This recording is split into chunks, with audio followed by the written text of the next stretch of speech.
इस गांव में चारों तरफ हरियाली ही हरियाली थी।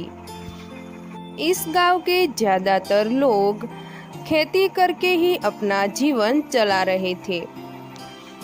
उसी गांव में एक मगन नाम का आदमी अपने परिवार के साथ रहता था। मगन के परिवार में उसकी पत्नी और 2 बच्चे थे। मगन अपने गांव में घूम घूम कर आलू बेचा करता था। आलू ले लो आलू, आलू ले लो आलू। मगन को ऐसे आता देखकर गांव की कई सारी औरतें आलू लेने के लिए आ जाती थी। शाम को मगन सारे आलू बेचकर उन पैसों में से अपने घर के लिए राशन भी खरीद लाता था और ऐसे ही हंसी खुशी अपने परिवार के साथ मगन के दिन कट रहे थे।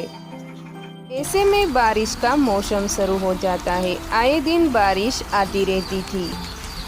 मगन के लिए बारिश में आलू बेचना अब मुश्किल हो रहा था, लेकिन अपने परिवार का गुजारा करने के लिए वो क्या करता, फिर भी आलू बेचने के लिए आता था। बारिश की वजह से उनके आलू खराब हो जाते थे। एक दिन की बात है, बहुत ही तेज बारिश आ रही थी। मगन अपने घर की ओर जा रहा था। तभी रास्ते में वो एक पत्थर से टकराता है और धड़ाम से गिर जाता है। पैर में फ्रैक्चर हो गया था।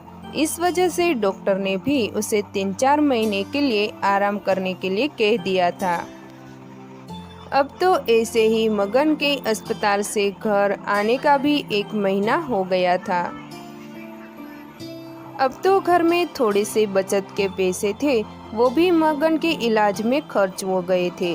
घर का राशन भी अब खत्म होने को आया था। पूरे 1 महीने से आलू बेचने के लिए भी कोई नहीं गया था। इस वजह से पैसों की तंगी घर में दिख रही थी। एक दिन मगन की पत्नी सोच रही थी, घर का गुजारा करने के लिए उसे कोई ना कोई काम तो करना ही पड़ेगा। क्या हुआ माँ, तुम इतनी परेशान क्यों हो?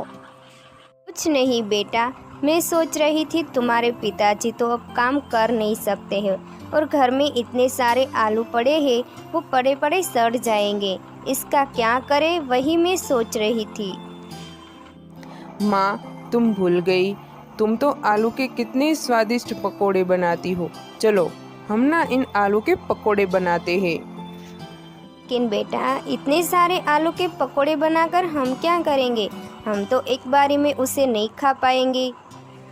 आप समझी नहीं, मैं पकोड़े खाने के लिए बनाने के लिए नहीं कह रहा हूँ। हम पकोड़े बेचेंगे।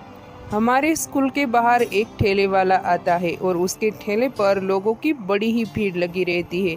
तो क्यों ना हम भी पकोड़े बनाकर बेचना शुरू कर दे। वैसे बेटा, तू कह तो सही रहा है, मैं तेरे पिताजी से बात करके देखती हूँ। फिर मगन की पत्नी ने मगन को वो सारी बात बताई। मुझे माफ करना, मेरे होते हुए भी तुम लोगों को एक काम करना पड़ रहा है।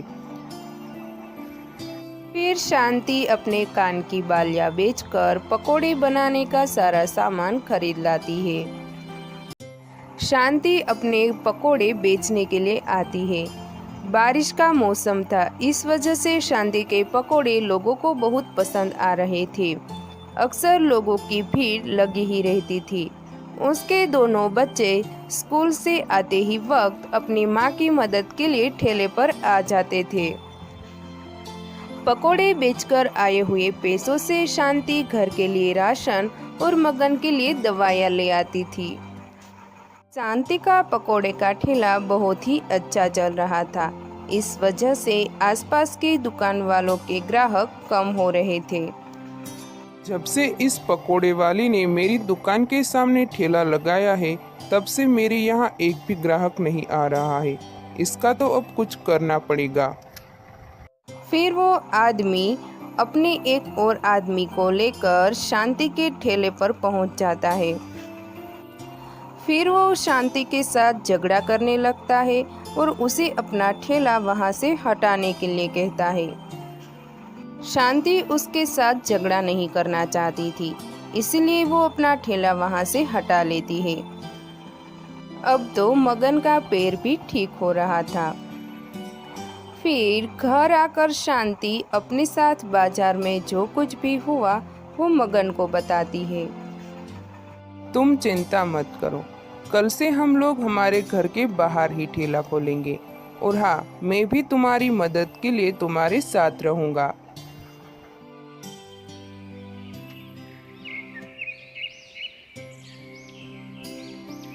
अगले ही दिन शांति और मगन दोनों अपने पकोड़े का ठेला संभालने लगे। वहाँ भी लोग उसके पकोड़े मजे से खा रहे थे। ऐसे ही धीरे धीरे करके पैसे जोड़कर उन लोगों ने अपनी खुद की ही एक दुकान खोल ली।